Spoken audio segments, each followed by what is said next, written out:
সন্তানদের আসল শিক্ষালয় হচ্ছে তার পরিবার, আর তার পরিবারের শিক্ষক হচ্ছে তার পিতা ও মাতা। পিতামাতা সন্তান যে ছোটোকালে যে শিক্ষাই দিবে সেই শিক্ষায় সে সারা জীবন মনে রাখবে।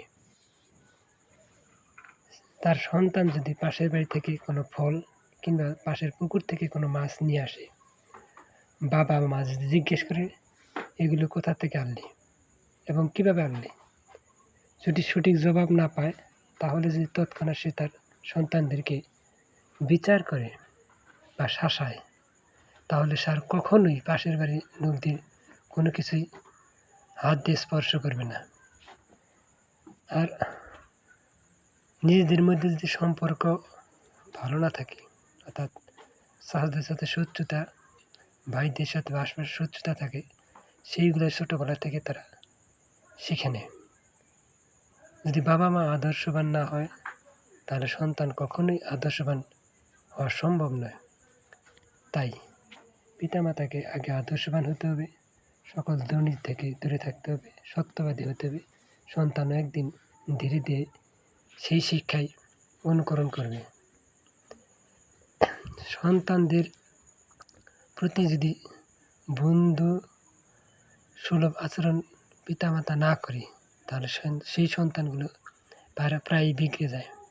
তারা বিভিন্ন হতাশাগ্রস্ত এবং নেশায় জড়িয়ে পড়ে। আপনার সন্তান একটি পরীক্ষায় খারাপ রেজাল্ট করতেই পারে, সেই জন্য তার উপর বেশি চাপ প্রয়োগ করবেন না। আপনি সবসময় একটা জিনিস মনে করবেন, ভালো ছাত্রের থেকে ভালো মানুষ হওয়াটাই সবচেয়ে বড় জিনিস।